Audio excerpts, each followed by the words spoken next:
नमस्कार दोस्तों, study IQ में आप सभी का स्वागत है। मेरा नाम है डॉक्टर महिपाल सिंह राठौड़ और आज इस वीडियो में मैं आपके साथ चर्चा करूंगा भारत के पहले सोशल इंपैक्ट बॉन्ड के बारे में। सोशल इंपैक्ट बॉन्ड का मतलब क्या होता है, बॉन्ड का मतलब क्या होता है, ये मैं आपको समझाऊंगा।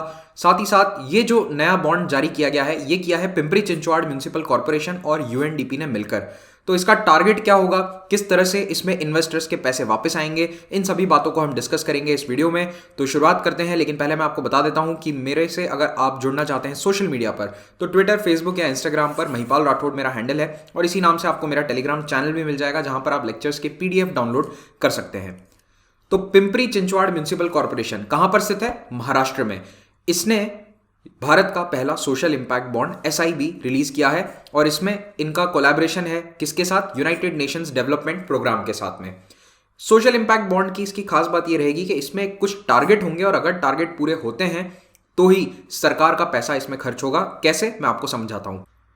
पिंपरी चिंचवाड़ कहां पर है, आइए इसकी लोकेशन एक बार मैं आपको बता देता हूं। तो अगर आप महाराष्ट्र में जूम इन करें तो यहां पर आप देखेंगे ये है पुणे शहर और पुणे का ही एक तरह से पार्ट है पिंपरी। पहले पुणे शहर का ही हिस्सा था, पुणे से लगभग 15-20 किलोमीटर दूर है। तो अब ये एक अलग म्युनिसिपल कॉर्पोरेशन बन चुका है, इसको कहते हैं पिंपरी चिंचवाड़।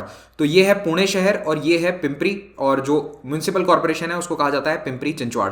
बेसिकली पिंपरी के अंदर बहुत सारे आपको ऑटोमोबाइल प्लांट्स देखने को मिलेंगे, जैसे टाटा मोटर्स एक्सेट्रा की यहाँ बड़ी बड़ी फैक्ट्रीज हैं। और पुणे अपने आप में एक हब है ऑटोमोटिव इंडस्ट्री का, और उसमें ज्यादातर फैक्ट्रीज इस पिंपरी चिंचवाड़ वाले एरिया में ही लगी हुई हैं। तो आप इतना भी याद रख सकते हैं कि ये एक तरह से पुणे का एक सबब है जो अब एक अलग शहर की तरफ बस चुका है। तो जैसे मुंबई और नवी मुंबई हो गए, तो एक नवी मुंबई एक नया सिटी बसाया गया है, अब वो पूरा एक अलग म्युनिसिपल कॉर्पोरेशन है। तो उसी तरह से यहां पर भी पिंपरी चिंचवाड़ एक अलग सिटी बन चुका है, पुणे से अलग। पीडीएफ डाउनलोड करने वालों की सहूलियत के लिए ये रहा मैप में मार्क्ड दोनों जगह पर। यूएनडीपी क्या है? United Nations development programme. 1965 में इसकी स्थापना करी गई थी। हेडक्वार्टर्स है न्यूयॉर्क में। करंट हेड है एशिम स्टाइनर। यूएनडीपी करता क्या है? देखो, ये एक डेवलपमेंट नेटवर्क है जो उन देशों को सहायता प्रदान करता है जिन्हें सहायता की जरूरत है।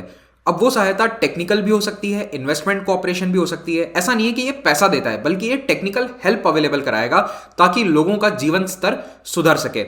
तो मान लो यहाँ पिंपरी चिंचवाड़ म्युनिसिपल कॉर्पोरेशन को अब नहीं पता कि सोशल इंपैक्ट बॉन्ड्स को कैसे रिलीज करना है, किस तरह से इन बॉन्ड्स को डिजाइन किया जाए, क्या टर्म्स एंड कंडीशंस हो।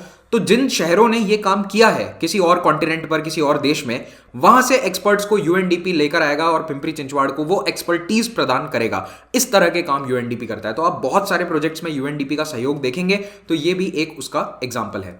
अब मैं आपसे बात करता हूं बॉन्ड के बारे में। बॉन्ड होता क्या है? ये जेम्स बॉन्ड नहीं है, केवल बॉन्ड है। बॉन्ड एक फिक्स्ड इनकम इंस्ट्रूमेंट होता है जो ये दर्शाता है कि किसी ने लोन दिया है किसी एक बोरोवर को, अब वो चाहे सरकार हो, जनरली सरकार या बड़े म्युनिसिपल कॉर्पोरेशंस या फिर कंपनीज होती हैं। तो ये लोन दिया गया है, याद रखना, ये शेयर नहीं खरीदा है। आप अगर बॉन्ड ले रहे हैं किसी से तो इसका मतलब आपने उनको पैसे दिए हैं और बदले में आपको एक रिटर्न एग्रीमेंट मिला है। उसमें लिखा हुआ होगा कि इसमें आपको पैसा कब वापस किया जाएगा, कितनी प्रतिशत ब्याज दर पर किया जाएगा और किस कंडीशन में किया जाएगा। ये सारी टर्म्स एंड कंडीशंस उसमें लिखी जाती हैं।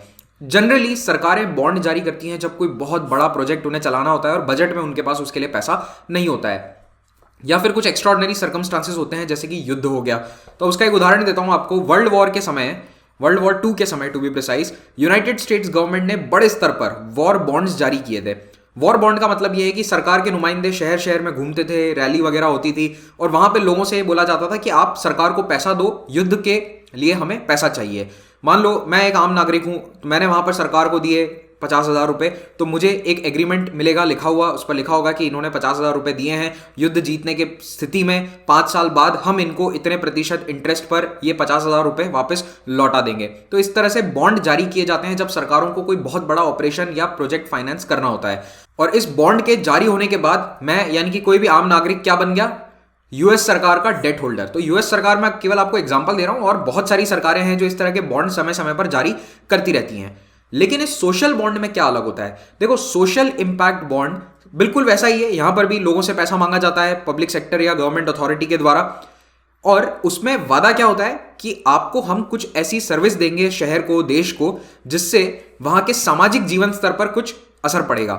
तो अब ये जो सोशल इंपैक्ट है, इसके लिए पैसा मांगा जा रहा है। तो यहां पर केवल पैसा कमाना या फाइनेंशियल रिटर्न के मद्देनजर लोग पैसा नहीं लगाते हैं। अगर मुझसे भारत सरकार ये बोलेगी कि हम सोशल बॉन्ड जारी कर रहे हैं स्वच्छ भारत के लिए, तो मैं पैसा इसलिए नहीं दे रहा कि मुझे पैसे कमाने हैं वहां से सरकार से, कि मुझे 10% 15% रिटर्न मिलेगा जितना मार्केट्स में मिलता है। नहीं, वहां पर ऐसा रिटर्न मिलता भी नहीं है। जनरली सोशल बॉन्ड्स में बहुत ही कम रिटर्न मिलता है, लेकिन वो लोगों के द्वारा एक तरह से CSR इनिशिएटिव्स का हिस्सा भी बना देते हैं लोग उसे, एक सामाजिक रिस्पॉन्सिबिलिटी के रूप में भी उसे कई बार लोग देखते हैं। तो सरकार ऐसे लोगों को टारगेट करती है जब सोशल बॉन्ड उन्हें जारी करवाने होते हैं।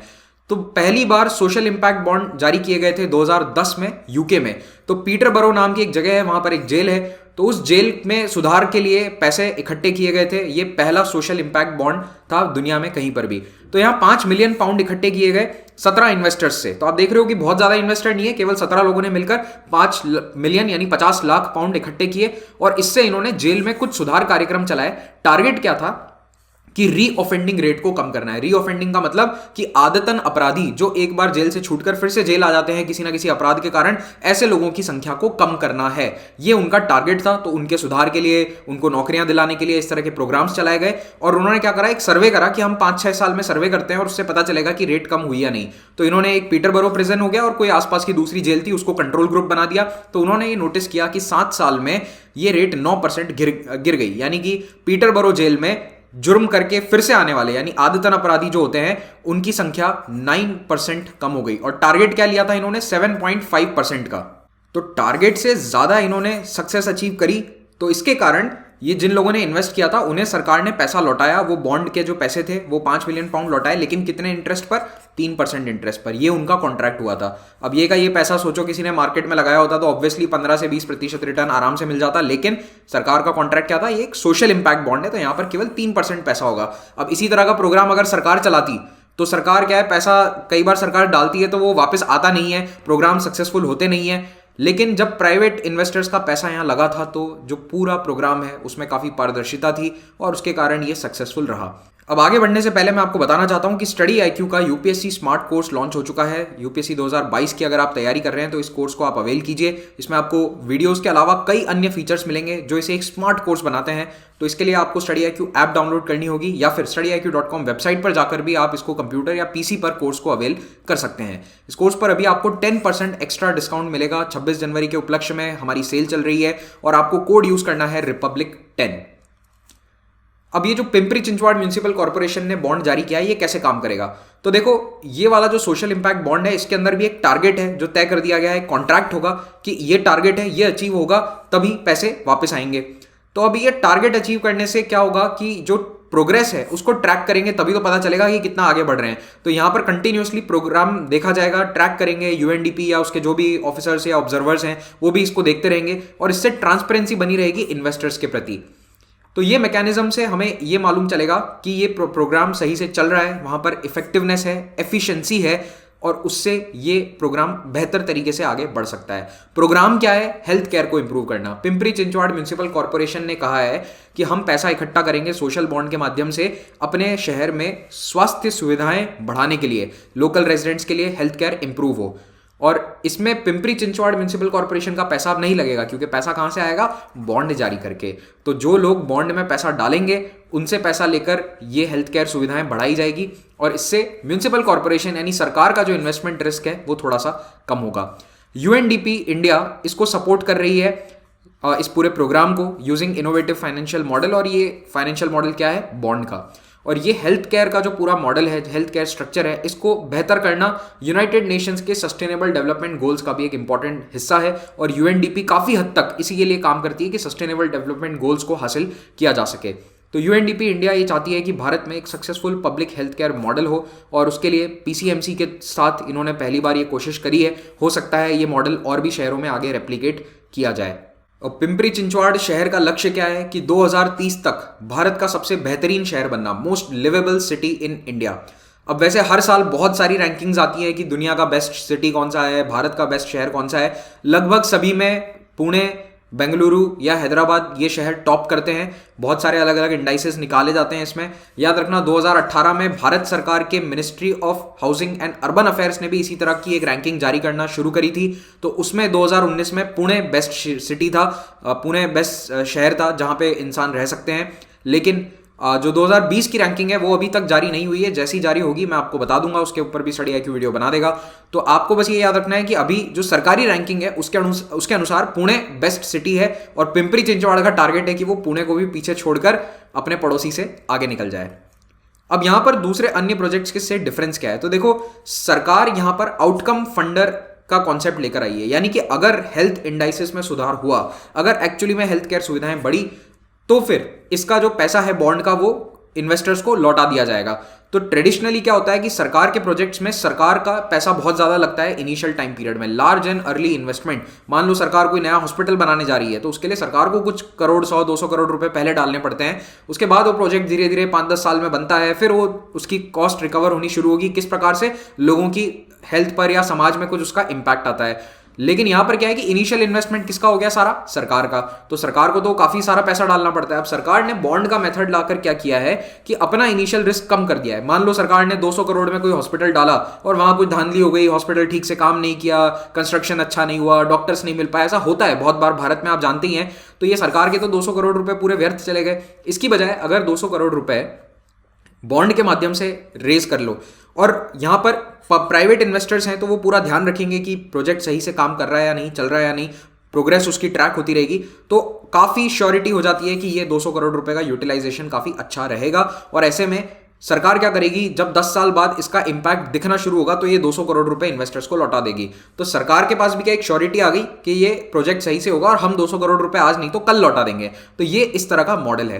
तो इसमें बेनिफिट क्या है कि एक तो पब्लिक और प्राइवेट सेक्टर से पैसा आता है पब्लिक वेलफेयर के लिए, और इससे इन्वेस्टमेंट डेफिसिट जो सरकार के पास हमेशा रहता है, सरकार के पास कभी पैसे नहीं होते हैं, हमेशा नेगेटिव में ही रहती है सरकार, चाहे कहीं की भी सरकार हो दुनिया में, भारत हो या अमेरिका हो, तो उनके पास इन्वेस्टमेंट डेफिसिट जो है वो पूरा करने के लिए नया टूल आ जाता है अपने हाथ में। तो अभी पिंपरी चिंचवाड़ में करंटली 30+ प्राइमरी, सेकेंडरी और टर्शियरी हेल्थ केयर फैसिलिटीज हैं, 1500 बेड की कैपेसिटी है। तो पैंडेमिक के दौरान आप जानते ही हैं Pune was one of the most affected cities कोविड-19 के दौरान।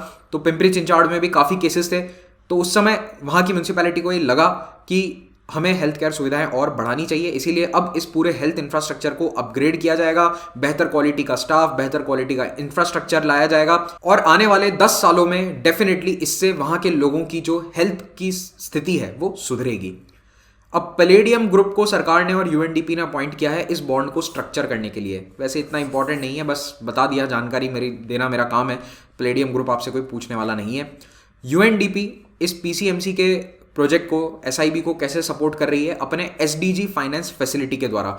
SDG फाइनेंस फैसिलिटी यानी sustainable development goal finance facility, नाम से ही समझ में आ रहा है कि SDG गोल्स को हासिल करने में फाइनेंस दिया जाए, उसके लिए ये प्रोग्राम चलाया जाता है। और इसको सपोर्ट कौन करता है, Swiss agency for development and cooperation. तो इसके माध्यम से ये सोशल इंपैक्ट बॉन्ड लाए जा रहे हैं।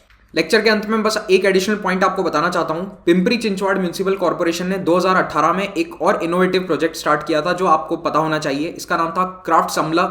आई थिंक इसका प्रोनाउंसिएशन यही है। बेसिकली ये एक स्वीडिश वर्ड है जिसका मतलब है कम टुगेदर या जॉइंट फोर्सेस, साथ जुड़ना। ये स्वीडिश भाषा में इसका नाम है और इसलिए रखा गया क्योंकि गवर्नमेंट ऑफ स्वीडन के साथ कोलैबोरेशन में इन्होंने ये प्रोग्राम स्टार्ट किया था। तो महाराष्ट्र सरकार, Sweden government, Pimpri Chinchwad municipal corporation, Swedish chamber of commerce, Swedish companies जो पूना में ऑपरेट कर रही हैं और UNDP NGOs की सहायता से ये प्रोग्राम चालू किया गया था। इसका लक्ष्य क्या है कि ज़्यादा से ज़्यादा महिलाएं वर्क फोर्स को ज्वाइन करें, ये इस प्रोग्राम का लक्ष्य था। ओके, तो इसी के साथ ये लेक्चर समाप्त होता है। Thank you very much for watching this. Have a great day.